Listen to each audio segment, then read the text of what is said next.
tal, estimadísimos amigos y amigas? Espero que se encuentren muy bien el día de hoy. Hoy vamos a ver este ejercicio que dice a continuación lo siguiente.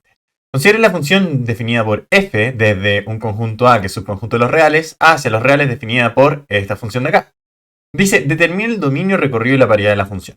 Entonces lo primero que nosotros tenemos que notar es el dominio. Recuerden que el dominio son los valores de entrada que vienen en la función. Entonces nosotros lo primero que tenemos que notar es que los valores entrantes deben sí o sí permitir que lo de dentro de la raíz sea positivo. Los reales recuerden de que dentro de una raíz no puede haber un negativo. Por tanto, estamos obligados a tener esta condición de acá. Es decir, lo que está dentro de la raíz debe ser mayor o igual que 0. Por lo tanto, la única forma de comprobarlo es mediante la tabla de signos. Y aquí evidentemente los puntos críticos van a corresponder al menos 4, porque el menos 4 hace que esto sea 0, y al 1, porque esto hace que se indefina. Ahora bien, como yo tengo un mayor o igual 0, esto quiere decir que el x, el cual permita que la función sea 0, también lo voy a tener que incluir. Porque a nosotros nos está interesando el dominio. Y por lo tanto el dominio, si nosotros queremos utilizar mayor o igual a 0, también tenemos que utilizar el x que hace que sea igual a 0. Es decir, el menos 4. De esta forma definimos el primer intervalo desde el menos infinito hasta el menos 4 contándolo. Luego desde el menos 4 hasta el 1 sin contarlo, porque se me indefine acá.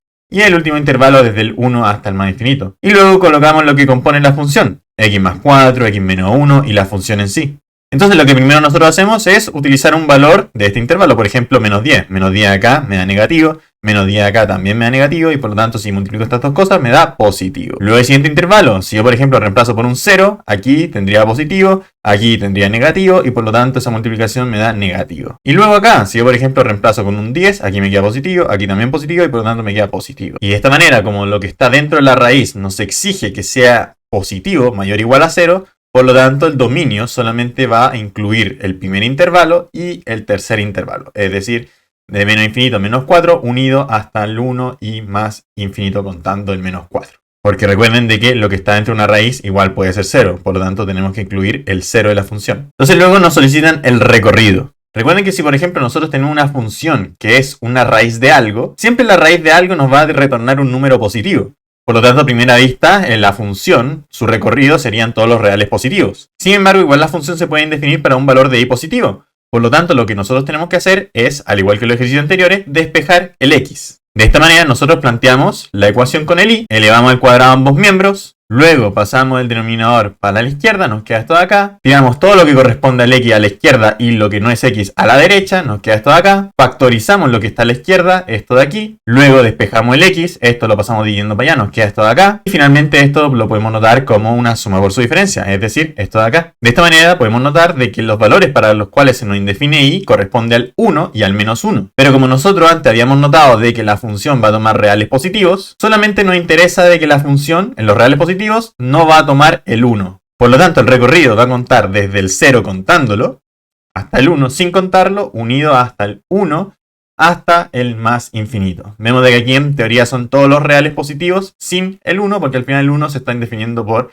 el despeje que hicimos anteriormente. Entonces, después nosotros nos pide la paridad de la función. Recuerden de que la paridad de la función hace relación a la simetría, es decir, a estas dos fórmulas que nosotros tenemos acá. Y como ambas fórmulas comparten el f de menos x, lo más conveniente es empezar con ello. Es decir, reemplazar por menos x todos los x. De esta forma nos queda esto de acá. Podríamos reagruparlo, es decir, tiramos el menos hacia afuera, pero dentro de la raíz, obviamente. Es decir, nos queda esto de acá. Luego cancelamos los negativos, es decir, nos queda esto de aquí. Y podemos notar de que efectivamente esto no corresponde ni a f de x ni a menos f de x. Por lo tanto, decimos de que la función no tiene variedad. Luego nos dice, determinen los ceros y los signos de la función. Entonces nosotros para determinar los ceros, recuerden que lo que hacíamos era igualar la función a 0. Es decir, teníamos esto de acá. Luego reemplazábamos la función, es decir, nos queda esto de aquí. Elevábamos al cuadrado, por lo tanto esto le quitábamos la raíz y 0 al cuadrado es 0, por lo tanto nos queda esto de acá. El denominador lo tirábamos multiplicando para allá, nos quedaría x más 4 igual a 0. Y el 4 lo tirábamos a la derecha, es decir, nos queda x igual menos 4, por lo tanto los ceros de la función correspondían a menos 4, ¿no? Y luego nos solicitaban los signos de la función. Pero como nosotros habíamos notado, la función siempre va a ser positiva en todo su dominio. Por lo tanto, decíamos de que la función va a ser siempre mayor a 0 si x pertenece al dominio. Es decir, al menos infinito hasta el menos 4 contándolo, unido al 1 sin contarlo hasta el más infinito.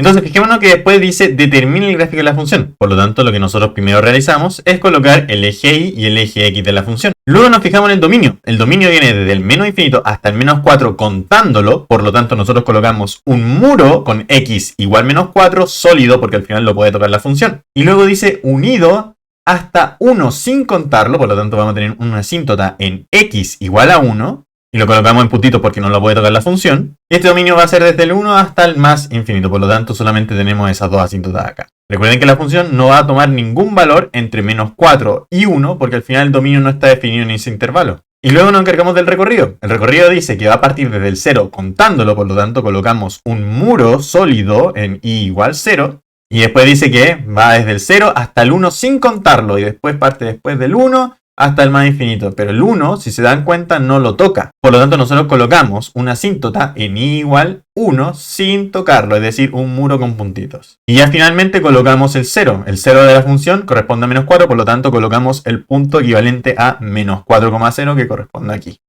Ahora bien, lo primero que nosotros debemos notar es de que la función siempre es positiva, ¿verdad? Por lo tanto va a tener una altura positiva. Por lo tanto esto quiere decir que desde el menos infinito hasta el menos 4 voy a tener una función decreciente. Porque recuerden de que yo aquí tengo un muro, por lo tanto es imposible que aparezca una función acá. Y bajo el eje X tampoco puede aparecer una función ya que la función siempre va a ser positiva. Entonces la única forma que me queda aquí es que efectivamente la función sea decreciente acá. Y luego entre menos 4 y 1 en X yo no voy a tener ningún resultado porque no está permitido para el dominio. Pero entre X igual 1 hasta más infinito sí voy a tener una función. Entonces por ahora yo coloco esta función que decrece, la que había dicho antes, y nos encargamos ahora desde el x igual 1 hacia adelante. Por lo tanto, lo que yo siempre les recomendaba es ir reemplazando por puntos para ver dónde más o menos se mueve la función y si es creciente o decreciente. Entonces, por ejemplo, tengo que tomar un punto que sea mayor al x igual a 1. Por ejemplo, el 2. Si yo reemplazo la función en 2, me queda esto de aquí, que esto se traduce esto de acá, que es equivalente a raíz de 6. Y raíz de 6 yo sé que es un valor entre 2 y 3, por lo tanto le coloco un 2, algo. Y lo puedo colocar, por ejemplo, acá. El punto equivalente a x igual a 2 y y igual 2, algo. Y luego pruebo con un valor que sea más grande que este, por ejemplo el 5. Si yo reemplazo la función por 5, me queda esto de acá, que es equivalente a 9-4 en raíz. Si yo le aplico la raíz a ambos miembros, me queda esto de acá, que esto se traduce a 1,5. Y esto quiere decir que más adelante va a tener una altura más chica que el 2, es decir, una altura equivalente a 1,5. Por lo tanto, lo pondríamos acá. Y de esta manera nosotros podemos visualizar de que la función efectivamente va a ser decreciente en este punto. Porque recuerden de que nunca va a poder tocar una asíntota que tenga puntitos. Entonces así queda el ejercicio.